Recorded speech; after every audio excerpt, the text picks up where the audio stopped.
बिस्मिल्लाहिर्रहमानिर्रहीम, अस्सलाम वालेकुम। मैं असदुल्ला खान हूँ। मीनार पाकिस्तान वाक़े को लेकर एक बहस सोशल मीडिया पर हो रही है और दूसरी तरफ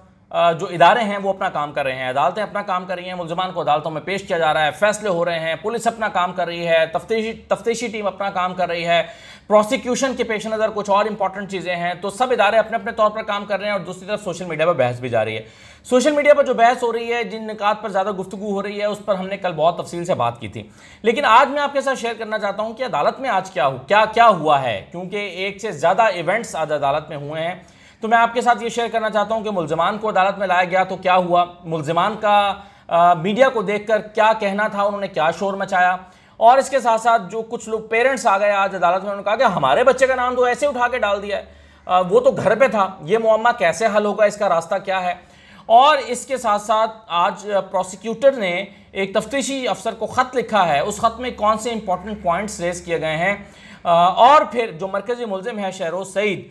उसने आज कैसे कबल गिरफ्तारी ज़मानत करा ली अदालत में पेश होकर, उसको क्यों ज़मानत दे दी गई। ये तमाम चीज़ें आज मैं आपके सामने इस वीडियो में रखने जा रहा हूँ। सबसे पहले तो देखिए, आज 40 मुल्ज़िमान को पेश किया गया है। अगरचे टेलीविजन पर मैंने ये खबर देखी कि 66 मुल्ज़िमान को गिरफ्तार किया गया, लेकिन बहरहाल अदालत में 40 मुल्ज़िम उसमें से पेश किए गए। 1:10 पर जुडिशल मजिस्ट्रेट फराज जावेद वड़ाइच साहब के रूबरू मुल्ज़िमान को पेश किया गया। अच्छा, नॉर्मली अदालत में 1 से 2 बजे के दरमियान वक्फा होता है और इस वक्फे के दौरान मुल्ज़िमान को पेश नहीं किया जाता, या 1 बजे से पहले किया जाता है या फिर 2 बजे के बाद किया जाता है। और इसी दौरान कुछ जो जर्नलिस्ट हैं वो भी ज़ाहिर है वो रिलैक्स हो गए, इधर उधर हो गए, लेकिन कुछ जर्नलिस्ट बहरहाल वहाँ पर मौजूद थे जो अलर्ट खड़े थे कि इन मुल्ज़िमान ने पेश होना है, किसी भी वक्त इनको पेश कर दिया जाएगा। इसके बावजूद अदालत में, कमरा अदालत में जो सहाफ़ी हैं उनको दाखिले की इजाज़त नहीं दी गई। इन 40 के 40 मुल्ज़िमान को कमरा अदालत में पेश किया गया, लेकिन जो सहाफ़ी थे वो आज इस केस की कवरेज के लिए कमरा अदालत के अंदर मौजूद नहीं थे। अच्छा, अब इसमें हुआ क्या अंदर, जो सोर्सेज से बात सामने आई है वो ये है कि जब ये 40, अच्छा चले मैं आपको ये बाद में बताता हूँ, लेकिन पहले ये बताता हूँ कि जैसे ही ये 40 मुल्ज़िमान चेहरे पर कपड़ा डालकर इनको पेश किया गया, तो जैसे ही प्रिजन वैन का दरवाज़ा खुला, जो सबसे पहला मुल्ज़िम बाहर आया उसने नीचे उतरते शोर मचा दिया, हम बेकसूर हैं, हम बेकसूर हैं, यानी हमारा इससे कोई ताल्लुक नहीं है। और उसने कहा कि मुझे पुलिस वालों ने बड़ा मारा है और मैं बेकसूर हूं और मुझे मारा है। अच्छा, इस पहले शख्स को देखा देखी बाकी लोगों ने भी शोर मचाना शुरू कर दिया कि हमारा जी इसमें कोई कसूर नहीं है। जाहिर है इनको पता था कि यहाँ पर मीडिया के नुमाइंदे मौजूद होंगे, शायद और भी कुछ लोग आए होंगे, तो इन्होंने मीडिया को देखते कहना शुरू कर दिया कि जी हमारा इसमें कोई कसूर नहीं है, हम बेकसूर हैं। और फिर शिकायत भी की कि पुलिस वालों ने हमें बड़ा मारा है। तो जैसे ही उन्होंने ये कहना शुरू किया कि पुलिस वालों ने हमें बड़ा मारा है, तो पुलिस एहलकारों ने साथ ही फिर उनको, वो कहते हैं पंजाब में धक्के लगाना, तो धक्के लगाना शुरू कर दिया। नीचे देखो, बात ना करो, खामोश रहो, नीचे देखो, सीधे चलो। तो वो पुलिस वालों ने फिर अपना, पुलिस एहलकारों ने अपना उन पर रोप डालना शुरू कर दिया और एक लाइन बनाकर, कतार बनाकर उनको कमरा अदालत की तरफ ले गए। जैसे ही कमरा अदालत में उनको घुसेड़ा गया, दरवाजा बंद कर दिया गया, मीडिया को बाहर निकाल दिया गया और मीडिया को अंदर दाखिले की इजाज़त नहीं दी गई। अंदर जाकर ये कहा गया, मोहम्मद रमज़ान तफ्तीशी अफसर थे, उनकी तरफ से कहा गया कि जनाब गिरफ्तारियों का सिलसिला जो है वो जारी है, अभी बहुत से लोगों को गिरफ्तार करना बाकी है, तो ये मामला अभी जो है वो इन मुल्ज़िमान से हम बाकी लोगों को भी ट्रेस करने की कोशिश कर रहे हैं, इनसे हम पूछ रहे हैं कि बाकी इनके साथी कौन से थे, तो इसलिए आप इनका रिमांड दे दें। अच्छा, अब इसमें एक और जो इम्पोर्टेंट चीज़ हुई है वो ये हुई है कि आज जो फैसला किया गया है वो ये है कि इन तमाम मुल्ज़िमान जितने भी लोग गिरफ्तार होंगे, इनको जेल में रखा जाएगा और जेल में रख कर इनकी आइडेंटिफिकेशन का अमल मुकम्मल किया जाएगा। यानी इनकी जो शनाख्त परेड है, वो मुतासरा लड़की आयशा, वो जेल जाएंगी, उनको जेल भेजा जाएगा और वो जेल जाकर जो मुल्ज़िमान हैं उनकी शनाख्त करेंगी। जैसे वो अपने इब्तदाई बयान में कह भी चुकी हैं कि वो बेशतर लोगों के चेहरे पहचान सकती हैं कि वो कौन थे, तो उनको जेल ले जाकर शनाख्त परेड का अमल मुकम्मल कराया जाएगा। इस सिलसिले में अदालत ने हिदायत ये दी है कि 23 अगस्त तक शनाख्त परेड के जो इंतजामात हैं वो मुकम्मल कर लिए जाएं, तमाम इसकी तैयारियां मुकम्मल कर ली जाएं। इस सिलसिले में एक जो मजिस्ट्रेट हैं वो अदालत जाएंगे, उनका नाम वो नामजद किए जाएंगे कि कौन से मजिस्ट्रेट जाएंगे, तो एक मजिस्ट्रेट जो है वो वहाँ पर अदालत जाएंगे, उनके सामने शनाख्त परेड का अमल होगा। 23 अगस्त तक ये तमाम कानूनी कार्रवाई मुकम्मल करने की हिदायत की गई है और फिर कहा गया है कि 4 तारीख तक, 4 सितंबर तक इन तमाम मुल्ज़िमान को शनाख्त परेड के बाद फिजिकल रिमांड के लिए अदालत के रूबरू पेश किया जाए। तो ये तो हो गई अदालती कार्रवाई जिसमें इंपॉर्टेंट बात यह है कि शनाख्त परेड होगी और खुद आयशा को भी जेल भेजा जाएगा और आयशा जेल में जाकर शनाख्त परेड करेंगी और वहां पर जाकर इन लोगों को शनाख्त करेंगे जिनके बारे में उनको डाउट है कि वो उनके साथ दस्तराजी और बेलिबास करने या कपड़े फाड़ने में मुलव्वस थे। अच्छा, अब एक तो मैंने आपको ये बताया कि कुछ नौजवानों ने ये दावा किया कि हम तो वहाँ पर थे ही नहीं, कुछ मुलजिमों ने ये दावा किया कि हम तो वहाँ पर थे ही नहीं और हम बेकसूर हैं, और फिर ये कि पुलिस ने हमें बहुत मारा है, हम पर तशद्दुद किया गया। इस तशद्दुद वाले मामले पर तो अब मुझे नहीं मालूम कि उनका इस दावे की हकीकत के लिए क्या उनका मेडिकल चेकअप होगा या नहीं, लेकिन बहरहाल कुछ पेरेंट्स आए अदालत में और आकर मीडिया के नुमाइंदों से बात करते रहे और कुछ वीडियो क्लिप्स भी इसके मौजूद हैं जिसमें आकर उन्होंने कहा कि हमारा बच्चा बेकसूर है, हमारा बच्चा तो उस दिन सारा दिन 14 अगस्त को घर पर मौजूद था, वो शाम के वक्त में मीरार पाकिस्तान नहीं गया। अच्छा, अब ये कैसा मुअम्मा है जिसका हल निकालना पड़ेगा पुलिस को। जाहिर है बेकसूर लोगों को तो शामिल तफ्तीश करके 400 की गिनती तो पूरी नहीं करनी, अव्वल तो वो 400 लोग थे नहीं, अभी पुलिस ये आइडेंटिफाई भी नहीं कर पाई कि वो कितने लोग थे। अब इसके लिए इनके मोबाइल का डेटा निकलवाया जाएगा, CDR निकलवाई जाएगी और इनकी मोबाइल लोकेशन चेक की जाएगी। देखा जाएगा कि 14 अगस्त को इनकी लोकेशन क्या आ रही है, क्या ये 14 अगस्त को ये अपने मोबाइल समेत वहाँ पर मौजूद थे या नहीं मौजूद थे, और अगर नहीं मौजूद थे तो जाहिर है इनको छोड़ दिया जाएगा, और अगर ये मौजूद थे तो इसका मतलब ये है कि इनके वालिदैन का दावा गलत है। आमतौर पर इस तरह के केसेस में जहाँ पर मॉब इन्वॉल्व हो तो पेरेंट्स आकर ये कह भी देते हैं कि जी हमारा बच्चा तो बेकसूर है, वो तो घर पे था।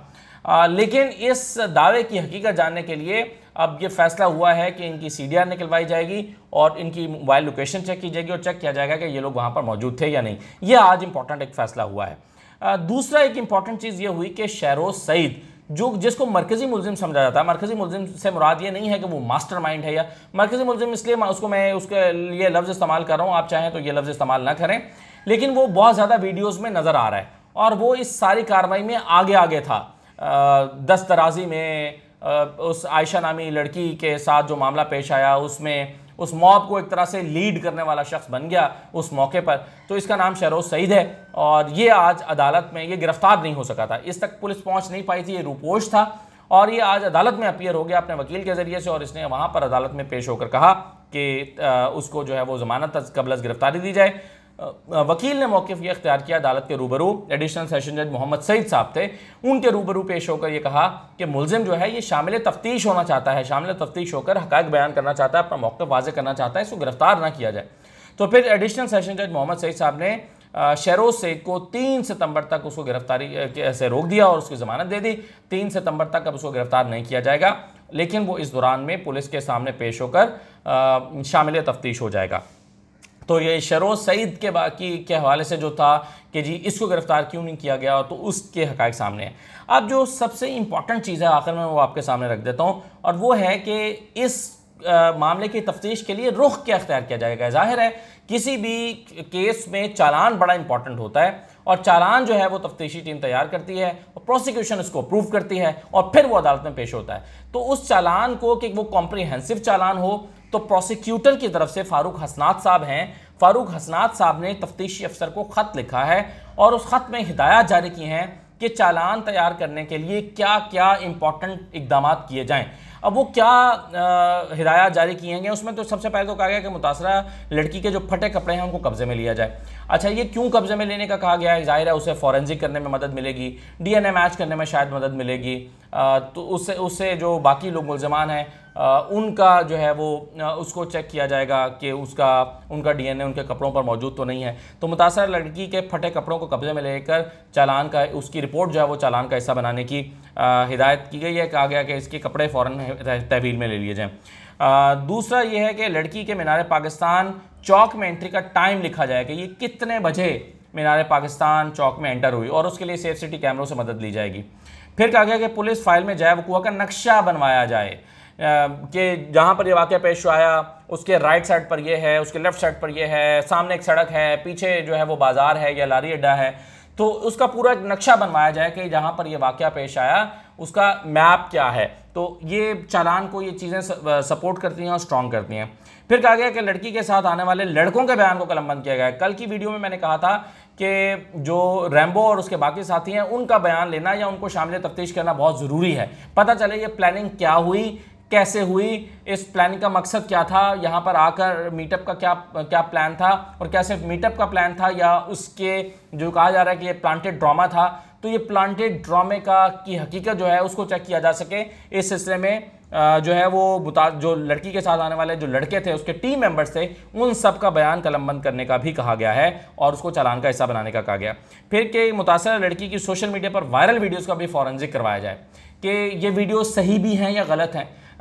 जाहिर है अगर ये वीडियोस ठीक हों भी तो भी कोई मुल्जिम या उसका वकील अदालत में मौक़िफ़ इख्तियार कर सकता है कि नहीं जी ये तो एडिटेड वीडियो है, ये जो चेहरा आप देख रहे हैं ये तो इस मेरा जो मुल्जिम है जो आपका, ये इसका चेहरा नहीं है, ये मेरे क्लाइंट का चेहरा नहीं है, ये एडिट करके वीडियो लगाई गई है। तो उसका फॉरेंसिक करा के पहले से उसकी रिपोर्ट साथ में अटैच कर दी जाए ताकि ये कंफ्यूजन खत्म हो जाए। तो कहा गया कि जितनी वायरल वीडियोस हैं उन सबका फॉरेंसिक कराया जाए कि ये असली हैं, ये एडिटेड तो नहीं है, और उनका फॉरेंसिक करके इसके साथ जोड़ा जाए। फिर सेफ सिटी जो कैमरे हैं उससे मुतासर लड़की की वीडियोस हासिल की जाएँ। जहाँ जहाँ वो लड़की ट्रेस हो रही है सेफ सिटी कैमरों में, गाड़ी से एंटर होते हुए, उतरते हुए, खड़े हुए, बातचीत करते हुए, तो सेफ सिटी कैमरों के तमाम फुटेजेस को कब्जे में ले लिया जाए और उसको भी रिकॉर्ड का हिस्सा बनाया जाए। और ये कि मुतासर लड़की की मेडिकल रिपोर्ट्स पुलिस फाइल के साथ लगाई जाए। जो मेडिकल रिपोर्ट जो आप जानते हैं कल आप सामने आ चुकी है कि उसको कितने ज़ख्म हैं, कहाँ कहाँ पर नोचने के निशान हैं, नाखून का निशान है, तो उसकी जो मेडिकल रिपोर्ट है वो भी इस रिकॉर्ड का हिस्सा बनाया जाए। तो फारूक हसनान साहब जो कि प्रोसिक्यूटर हैं, उन्होंने तफ्तीशी अफसर को ये ख़त लिखा है। वो चाहते हैं कि एक कॉम्प्रिहेंसिव सा चालान पेश किया जाए, एक रिपोर्ट पेश की जाए अदालत में, ताकि कोई कमज़ोर पहलू उसमें अंदर ना रह जाए। तो ये हिदायतनामा जो है वो जारी किया गया है। तो अब ये मेरा ख्याल है जो इश्यूज़ शुरू में मैंने आपसे कहा था वो मैंने एड्रेस कर लिए हैं कि 40 मुल्ज़मान जो बेकसूर का नारा का शोर मचाते हुए प्रिजन वैन से उतरे हैं, तो उसमें उसकी ज़ाहिर है अदालत में जब ये मामला आया तो अदालत देखेगी कि ये सारे बेकसूर हैं या इसमें से कुछ बेकसूर हैं, इसमें से कुछ कसूरवार हैं, या ये सारा सामने आएगा। फिर लड़की के कपड़ों को तहवील में लेने का मामला, जैसे कि मैंने अर्ज़ किया कि ये एक इंपॉर्टेंट चीज़ है। फिर उसके जो साथी हैं उसके बयानात को कलमबंद करने का मामला, और इसके साथ साथ एक कॉम्प्रिहेंसिव सा चालान तैयार करके अदालत में जमा करवाना, और फिर मुतासर लड़की को अदालत में उसमें जेल में जाकर वहाँ पर जाकर शनाख्त परेड करने का, ये तमाम फैसले आज के दिन में हुए हैं। ये तमाम हैपनिंग आज के दिन में हुई हैं अदालत में और इहाता अदालत में, जो मैंने आपके सामने रखे हैं। और इसके अलावा जो ख़त लिखा गया उसके मंदरजात भी आपके सामने रख दिए हैं। आज की इस वीडियो से इजाज़त दीजिए, फिर इसमें जो भी डेवलपमेंट्स होगी वो आपके साथ शेयर करेंगे। इजाज़त दीजिए, अल्लाह हाफ़िज़।